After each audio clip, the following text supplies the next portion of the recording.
Okay, so you can imagine after a long, hard day's work that we have to oftentimes get all the stuff that we need in the daily life. We have to find our food, we have to find a place to rest. Now imagine that you don't have a job, imagine you don't have school to go to, imagine you don't have all the fun things in life, and you also don't have a house, and you also don't have an easy refrigerator, and you don't have farms in order to grow food.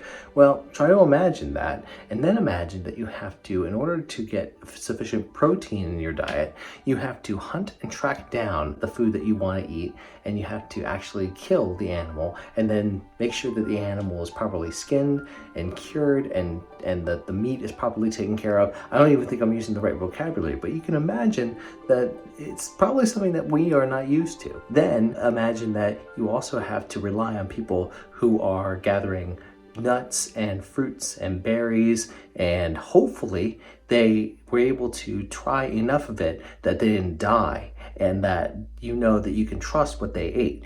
Now imagine that you have to prepare all of that while trying to avoid wild animals, and suddenly hunter-gatherers don't seem so stupid, do they?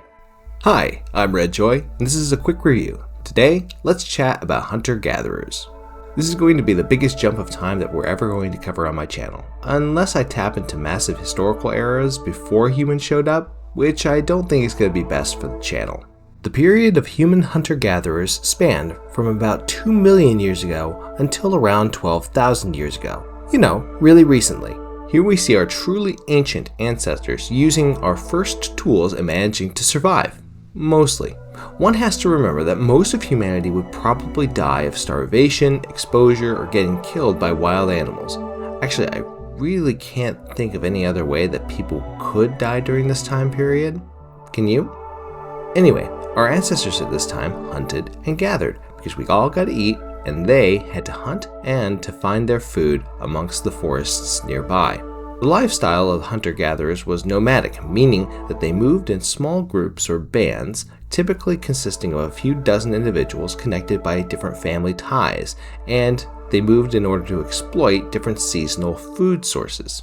This mobility was essential for finding animal herds and locating fruits and other plants to eat, because staying in one place for far too long was a great way to lose out on food, which would lead to death. There's no doubt that lots of the slow ones died this way. We just don't think about that much because gathering is pretty easy for us. We just go and find our food because somebody else made it. We'll talk more about that process next time. It's weird to think this way, but the hunter-gatherers made significant advances in technology.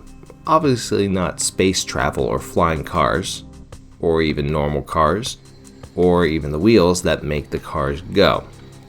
But the earliest tools appear in archaeological finds from about 2.6 million years ago. These tools are simple and mainly consisted of sharp flakes and stones for cutting and scraping.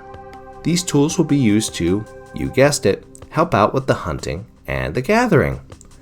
Our ancestors leveled up to develop more sophisticated tools, such as hand axes and spears, around 1.76 million years ago, letting our ancestors hunt and gather with more ease, and therefore less of a chance of dying to a rabid platypus. Our ancestors also discovered every teenage scout's favorite pastime, lighting things on fire. Control over fire is another crucial milestone for our ancestors, with evidence suggesting its use at least 1 million years ago. Mastery of fire provided warmth at night, it provided protection from predators at night, the ability to cook food, which made it possible to digest and make food safer to eat, sometimes at night, and it was a good social focal point for gatherings at night. Basically, it was our ancestors' way of taking over the night. Stupid darkness. Just like the obnoxious travel blogger that has way too much money to burn as they walk all over the world, hunter-gatherers ate a wide range of foods depending on their environment. That diversity of diet came from eating weird animals for their meat and eating the vitamins and nutrients from the fruits, nuts, and berries that were around where that meat was. If the food was too weird, it would kill the idiot who ate it. Then they wouldn't be anybody's ancestor. Unless they had a kid already. Then they'd probably be my ancestors. Generations of red joys. eating weird things and dying horribly. Or at least making weird noises. You might not have wanted to stand so close. This diversity of diet contributed to the health and the flexibility of human populations, and it helped them to adapt to different environments and spread across the globe. There was also an early development of culture. Now, we're not quite talking about Mozart or comic books, but there were pieces all around the world like cave paintings and simple musical instruments and artifacts found at grave sites that suggest different traditions, symbolism, spirituality, community, and other pieces that make culture. So a good rule of thumb is that the Paleolithic era that we're talking about today is the one that has the people moving around, hunting, finding food, and trying not to freeze to death. The transition from hunter-gatherer societies to agricultural ones marks the end of the Paleolithic era and the beginning of the Neolithic era, when we started planting stuff in the ground and see if it would grow more food. And that started around 12,000 years ago. Now, this transition was gradual, and it occurred at different points and different times all across the world. However, even with the broad change, some groups remained hunter-gatherers way into even the modern era, and it provides us with a really interesting insight into human cultural diversity and technological ability. The unique thing about our ancestors was that this was a major differentiation from other animals that were living around the world at this time. Tigers didn't use spears, squirrels didn't start fires, and fish didn't play music. Our ancestors took use of the tools and fires, and they spread it all around the world. By simply surviving and traveling all around the world, except for Antarctica, that's always going to be the domain of the penguins, our ancestors allowed us to take dominance over the rest of the planet. This also lets us see those glimmers of human adaptability and relatively rapid change over the course of what would eventually become civilization. Cave paintings would evolve into frescoes, and then into prints, and then eventually into memes.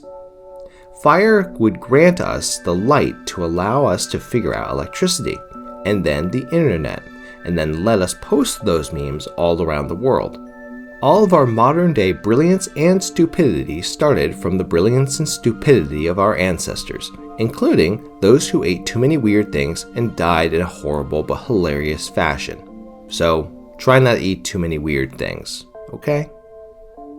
I just want to say thank you all so much for watching. If you liked the video, make sure you leave it a thumbs up, leave a like, and subscribe to the channel. I'm going to be putting up more videos in the Villains Do series and more kind of general historical thinking. I'm thinking about making a quick review, a regular series, so that you guys can enjoy and also get a little bit of a review for general world history. So thank you all so much for watching. Until next time, take care and good luck.